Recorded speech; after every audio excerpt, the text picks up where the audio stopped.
New year, new hopes, new beginnings and new resolutions. बहुत सारे aspirants ये resolutions बनाते हैं कि इस साल हम यूपीएससी एग्जाम देंगे, इस साल हम कंसिस्टेंट रहेंगे, इस साल हम सारे स्टेजेस क्लियर कर देंगे and we will crack the exam. But ये सारी रेजोल्यूशंस एक डाउट पे आके अटक जाते हैं।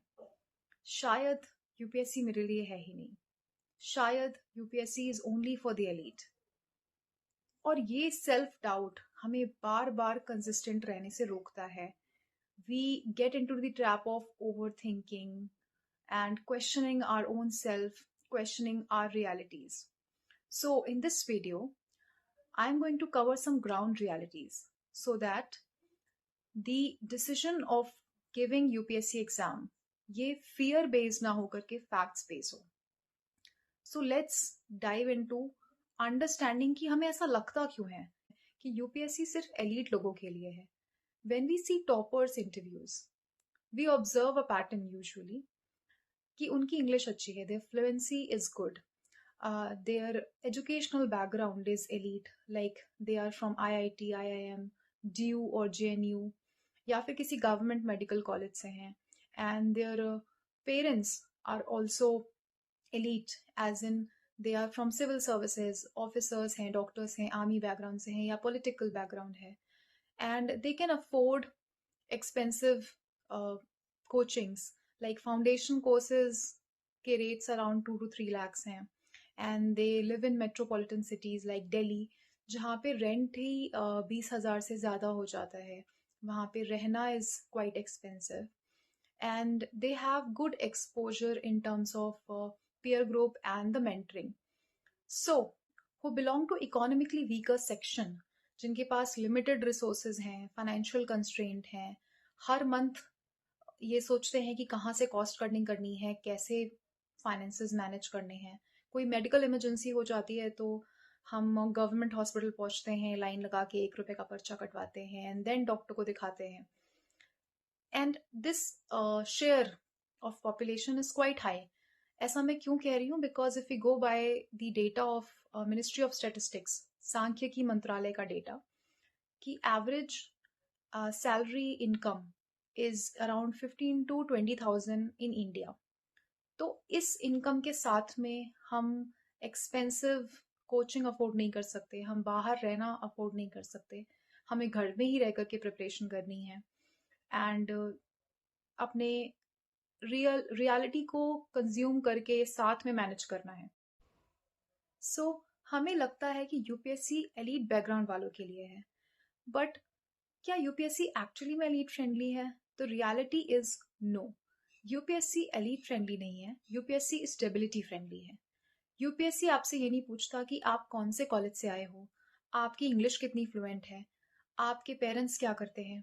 यूपीएससी पूछता है क्या आप कंसिस्टेंट रह सकते हो, क्या आप में सीखने की चाह है, आप इम्प्रूव करना चाहते हो खुद को, क्या आप प्रेशर सिचुएशन में बैलेंस थिंकिंग रखते हो, क्या आप डिसीजन मेकिंग कर सकते हो. यूपीएससी में प्रिविलेजेस हेल्प करती हैं बट सिलेक्शन गारंटी नहीं देता. So what actually matters in UPSC? UPSC में कंसिस्टेंसी मैटर करती है. रोज आप थोड़ा थोड़ा एफर्ट लगाते हो, ये मैटर करता है. क्या आप प्रैक्टिस पे फोकस करते हो या सिर्फ पढ़ते रहते हो? सिर्फ पढ़ते नहीं, स्ट्रैटेजी रिव्यू करते हो रेगुलरली, ईगो को साइड में रख के फीडबैक लेते हो, अपने आप को इमोशनली स्ट्रांग बनाते हो. तो ना सिर्फ टाइम मैनेजमेंट बल्कि इमोशन मैनेजमेंट करते हो आप. सो ये हैबिट्स एलीट होने से नहीं आती, ये हैबिट्स सिस्टम बिल्ड करने से आती हैं. मैं ये नहीं कहूंगी कि एलीट बैकग्राउंड का एडवांटेज नहीं होता. हाँ, होता है. आपके पास एक्सपोजर होता है, मेंटर्स का गाइडेंस मिलती है एंड आपको लैंग्वेज इश्यूज नहीं होते. आप न्यूज़पेपर पढ़ते हैं, बुक्स पढ़ते हैं, आपको कहीं पे भी समझने में एज सच प्रॉब्लम नहीं आती, आपकी ऑलरेडी वोकैबुलरी अच्छी है एंड आपके पास में अर्ली एडवांटेज रहता है चीज़ों को स्टार्ट करने का एंड फाइनेंशियल कुशन रहता है, जिससे कि आपको ये नहीं सोचना पड़ता कि अगर इस बार नहीं होगा तो मैं कैसे मैनेज करूंगा. You have career options as well. But at the same, ये एडवांटेजेस सिर्फ स्टार्टिंग फेज में काम आते हैं. यूपीएससी एक लॉन्ग जर्नी है. इस जर्नी में patience, perseverance, clarity of thought and discipline privileges से ज्यादा पावरफुल होते हैं. Hence, the divide is not between elite versus non-elite. The real divide exists between a person जो सिर्फ motivational videos देखता है versus a person who converts resolutions into systems. एक ऐसा व्यक्ति जो सिर्फ blame game खेलता है, जो excuses ढूंढता है versus एक ऐसा व्यक्ति जो अपनी reality को accept करता है, अपने ग्राउंड सिचुएशन को समझते हुए वो ये जानता है कि मेरे पास टाइम कम है, मेरे पास फाइनेंशियल क्रंच है, मेरे पास गलती करने का स्कोप कम है, so I will refine my strategy, I will give my 100%. तो क्या हुआ अगर हमारे पास फुल सपोर्ट नहीं है, गुड एक्सपोजर नहीं है, स्ट्रॉन्ग पीयर ग्रुप नहीं है? हम उस पर फोकस करते हैं जो हमारे पास है, जैसे कि free resources like topper copies, PYQs, free materials like NCRTs and YouTube videos. और आजकल मार्केट में अफोर्डेबल गाइडेंस भी अवेलेबल हो रही है धीरे धीरे. तो इन सारी चीजों का यूज करके हम अपनी प्रेपरेशन को स्ट्रांग बना सकते हैं. We need a mindset shift. अपने माइंडसेट को हमें एक्सक्यूजेस से हटा करके इम्प्रूवमेंट्स पे लगाना है. As a legendary person says, control the controllables. तो हम जिन पे कंट्रोल नहीं कर सकते उनके बारे में क्यों व्यर्थ में सोचना है? हम उस पे फोकस करते हैं जो हम कर सकते हैं, जो हमारे बस में है. राइट? सो एक चीज हमें क्लियर रखनी है that privileges help in starting line, but finish line तक पहुंचने के लिए हमें एक्शंस और डिसिप्लिन ले जाते हैं.